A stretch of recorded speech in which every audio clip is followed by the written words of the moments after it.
Ayoko ang araw na Lunes.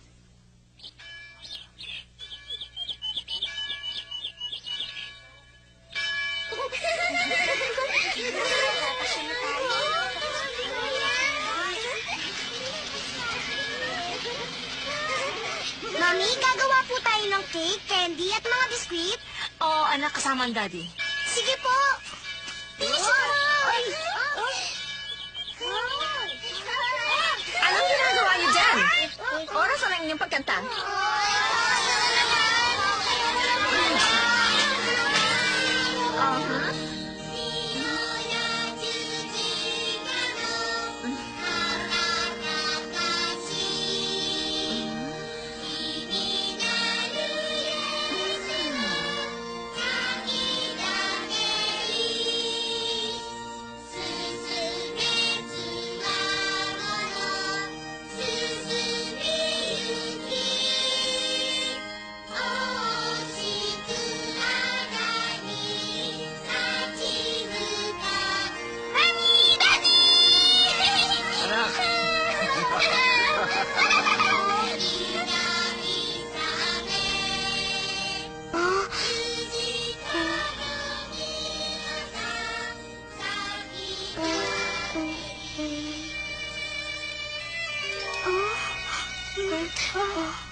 Hindi na ako makatay sa inyo.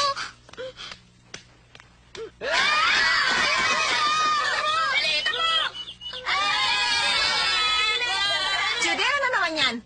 May kaaway ka na naman ba? Magsulat ka ng pangungumpisal mo, ha? At dalhin sa akin bukas. Ayoko!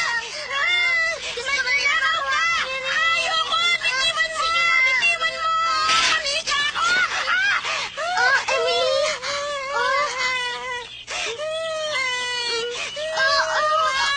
Nasaktan ka ba, Mary? Pasensya na po.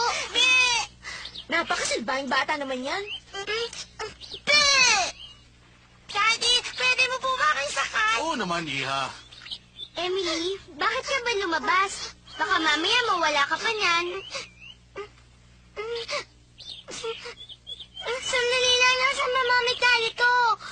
Pumasok na tayo dun sa loob, Emily. Kumuha tayo ng merienda.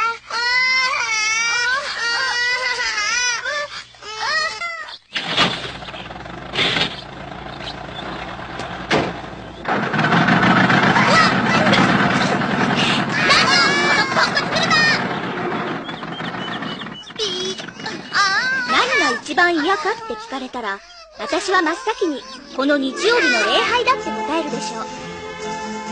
Kung tatanungin ako kung anong pinakaayaw ko, ang isasagot ko lang ay ang pagsisimba ko palagi tuwing linggo. Pero para maiwasan hindi pagkakaintindihan, sasabihin ko sa'yo, isa akong totoong Kristiyano at gusto ko ang pastor namin na nagbibigay sa amin ng liwanag na parang isang anghel.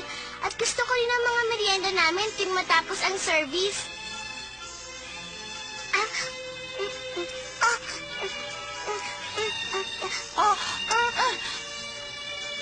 At ginagalang ko rin yung mga mababait na matanda sa charity na nagbibigay ng pagkain lalo na si Miss Lipet. Kawawa ka naman. Naubusan ka ng pagkain. Oh, gusto mo ba ng panyong ito? Ibibigay ko sa'yo. Salamat po. Ayoko naman itong panyo niya. Kapag nakikita kong masayang-masayang mukha nila, pakiramdam ko para kaming mga tuta na sunod-sunuran na lang sa mga pinagagawa nila sa aming lahat. Emily, tignan mo nga yung bibig mo.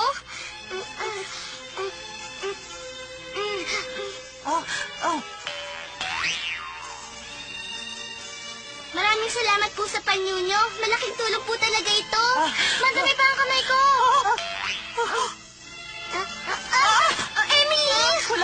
hagdanan dyan.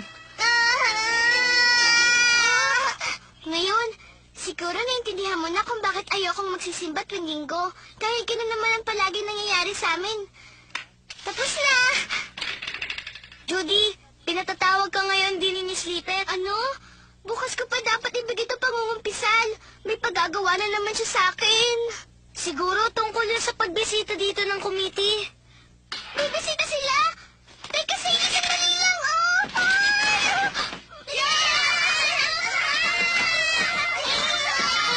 Teka, sandali. Tumahimik kayo. Ngayon ko lang naisip na mali pala ako nang sinabi sa'yo. Ang pagsiba pala ay pangalawa lang sa mga ayaw ko. Lunes talaga pala ang pinakaayaw ko sa lahat ng mga araw na isang linggo. Kasi parang binabagyong biglaan ang lugar na ito. Hindi ko maintindihan kung bakit.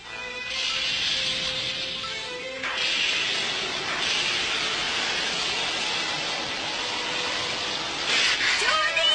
Ano bang ginagawa mo dyan? Ipasok mo na yan dito! Sandali lang po, Miss Lipet. Nakita niyo na? Dahil oras na rin ang pagtulog nyo, iiksian ko na lang sasabihin ko sa inyo.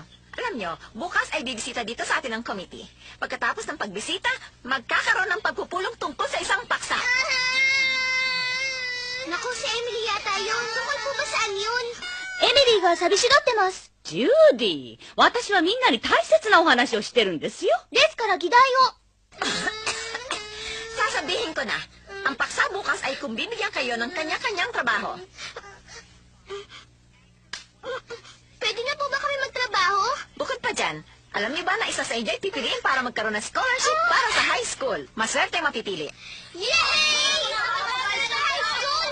High school! Kung ganun, makakaalis na ako dito! Judy! Judy! High school! High school! Miss Judy Abbott! Po, bakit po Miss Lipet? Akala mo ba ikaw ang mapipili nila? Kaya lamang kita pinatawag ay para sabihin sa iyo na ayoko nang magkakaroon ng kaguluhan bukas. Maliwanag? Naiintindihan mo ba? Importante ang araw bukas, Judy. At kapag gumawa ka ng kaguluhan, sinasabi ko sa iyo, Naintindihan ko po, gagawin ko ang lahat. Kailangan ko po tahan si sandali Emily. lang! Judy! Hindi mo na kailangan pag-igihan ang gagawin mo bukas. Pero pipilitin ko pa rin. Malay niyo, baka akong mapili na bigyan ng scholarship. Yahoo! Umaga na. Magandang umaga. Gumising na kayong lahat. Tayo na, Pete. Emily, gising na. Sige na. Agad-agad na ng umaga. Tayo na kayo dyan. Ano ba naman yan? Hindi niya na kailangan gawin yun para gumising tayong lahat. Judy Abbott! Bakit po? Dapat ka munang kumatok sa pinto bago ka pumasok. May problema ka bang bata ka? Wala po. Magandang umaga po, Miss Lipet. Dala ko na po ngayon. Yung pangungumpisay ko, pwede ko na po bang linisin ang kwarto? Espesyal ang araw na ito, kaya ako na ang maglilinis nito. Miss Lipet, bakit Huh? dyan niyo lang po nilalagyan? Judy! Ano ka ba? Pasensya na po. Judy! Judy!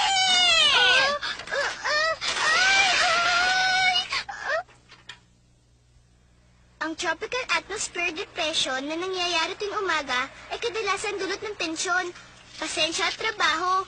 Hindi ko naman pwedeng baguhin yun pero nagiging asul din ang ulap pagkatas dumaan ng bagyo. Dum High School! High School! Dum High School! Ano ba itong dumin na sa bintana? Papunta ngayon ng mga tao galing sa committee? Tingnan mo, gusto mo ba ako mapahiya ngayong araw na to? Patawarin niyo po ako, Miss Lipet!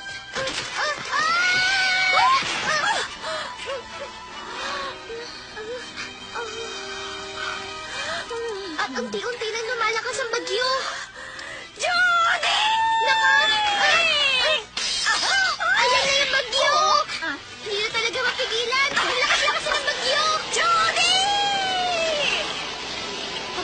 Sa takpan ng maitim na ulap ang John Grier Home. Diyan lang kayo, hindi ako mawawala.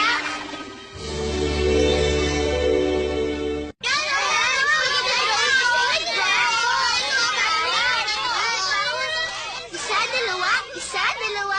Oh, hindi. Kailangan ko burahin ito agad. Rika, huwag ngayon. Sa susunod na lang ha. Kailangan maglinis tayo ngayon. Sige na. Rika, huwag na lang eh.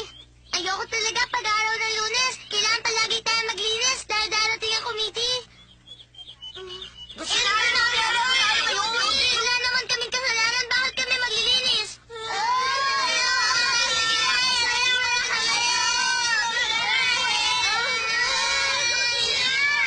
Sige na, total maaga pa naman. Sige na, lumuwi ka na. Sige na, lumuwi ka na. Ayun na, guguhit na ako. Ang ilong na matulis, ang matamoy sa alamin, ang bata ng parang at ang itsura niya ay parang isang At anong itsura niyan? isang bruha. Ay, pasensya na po. Buburahin ko na po itong lahat. Sino ba yung ginuhit mo?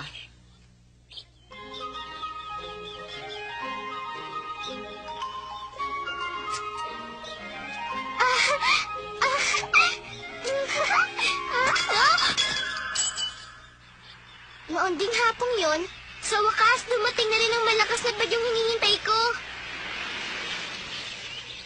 Maligayang pagdating sa John Grier Home. Maraming salamat sa inyong pagbisita sa amin dito. Mga kaibigan, dito lang po tayong lahat. Ang John Grier Home na ito ay itinatag ng mga Amerikano para sa hangaring mapangalagaan ang kalusugan ng mga taong nangangailangan. Talaga, nakakatuwa naman yan. Maligayang pagdating po! Magustuhan niyo po sana dito. Oo naman, huwag ka mag-alala. Maraming salamat kung ganon. Miss Lipet, handa na po ang tsaa. Masarap to habang mainit pa. Sige, salamat. Makinig kayong lahat sa akin sasabihin.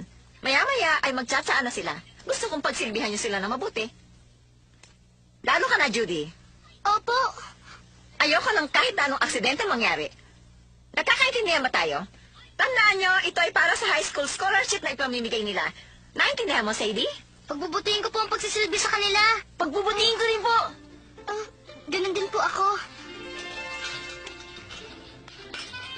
Judy, kahit ano pang sabihin nilang lahat sa'yo, galingan mo lang ang pagsisilbi, ha? Oo naman, salamat po, Miss Estelle. Magandang hapon po.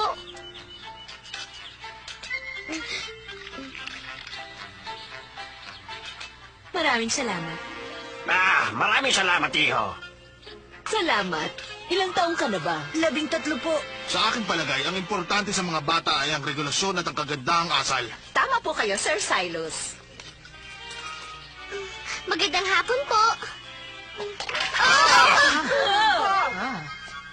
Pasensya na. Tungkol sa kagandahang asal, baka matulungan tayo ni Sir Silas tungkol dyan. Oo, bakit naman hindi? Isa akong koronel ng US Army at magaling ako dyan. Pagbubutihin ko na ngayon. Patawarin niyo po ako. Pasensya na po kayo. Kukuha ko na lang po kayo ng bagong tasa para sa tsaa.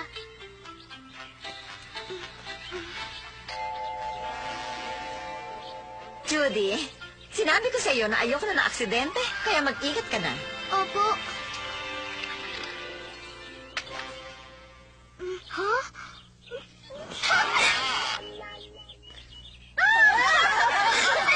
Judy, ano ba nakakatawa? Ano ka ba? Tumigil ka nga dyan.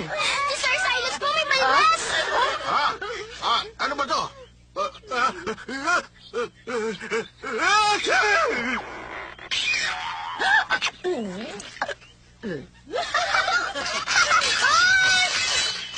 Pasensya na po. Binasama ang damit ko. Ang sama-sama ng ugali mo, bata ka. Pasensya na. Sumama na lang po kayo sa akin. Meron po kaming damit para sa inyo. Ang mga kasama, humihingi po ako ng pamanhin. Judy Abbott, Ano po yan, Miss Lipet? Judy, alam mo naman, kung anong gusto kong sabihin. Pumunta ka na sa iyong kwarto. Opo, Miss Lipet.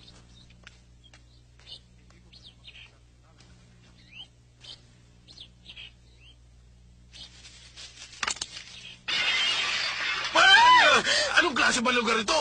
Oh, pasensya na po kayong lahat. Walang paggalang ang mga bata at masama ang ugali ng lahat ng mga tao dito. Mabuti ba siguro yung umalis na ako? Sir Cyrus, sandali lang po. Halika na. Umalis na tayo. Umalis na tayo. Tayo na.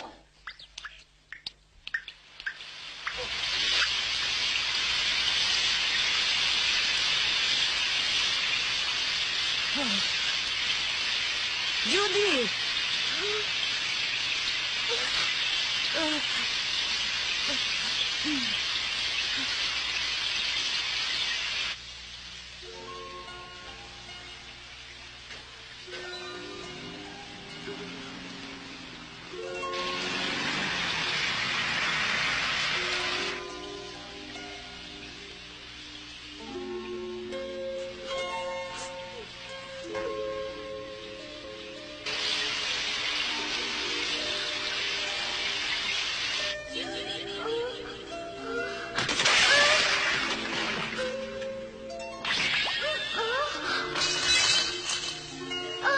Pasensya na po. High school!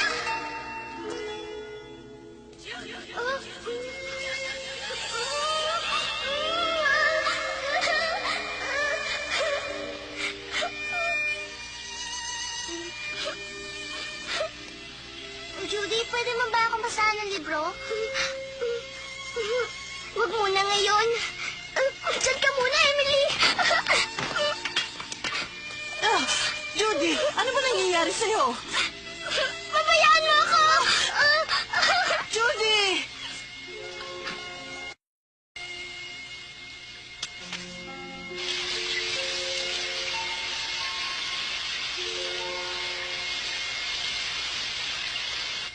Judy, gusto kong makita ni Miss Lipet. Tulungan niya po ako.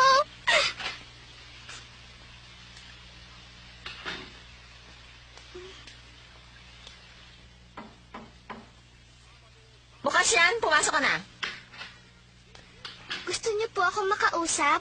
Baka umiyak na naman po si Emily. Kapag umalis ka ngayon dito, Judy, baka pagsisihan mo lang ito habang buhay. Pinatawag kita dahil sa iyong sinulat na pangungumpisal. Ang pangungumpisal na ito ay nagdedesisyon sa iyo ng buhay mo. Bakit po magiging isang katulong po ba ako? O kaya naman ay tagaluto? Ay, nakakabigla nga ito para sa akin at kinakabahan na rin ako. Pero Miss Judy, ikaw ang napili nila. Sobrang nakakapagtaka. Napili po saan? Ang sabi ko, ikaw ang napili nilang bigyan ng scholarship sa high school. Naiintindihan mo ba? Yung chairman ng komite ay nahuli ng pagdating dito at binasa ito. Siguro ay mahilig talaga siya dito at saka humawa siya sa iyo ng gusto. Talagang ikaw ang napili nila. Kung ganon, ako ang mag-aaral ng high school? Saan po ako mag-aaral? Pupunta na po ba ako? Huminahon ka nga muna, pwede ba? Natutuwa po ako sa nangyari. Aalis na po ako dito. Aalis na po siya? Tama ka. Judy, makinig ka sa akin. Nagbigay siya sa iyo ng kondisyon. Magpapasalamat po ako. Sandali, magpapasalamat po ako. Sino siya? Sino kaya siya? Sino kaya siya? Sandali lang po.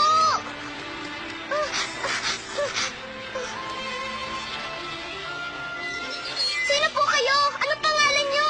Kayo po bang nagbigay sa akin ng scholarship sa high school?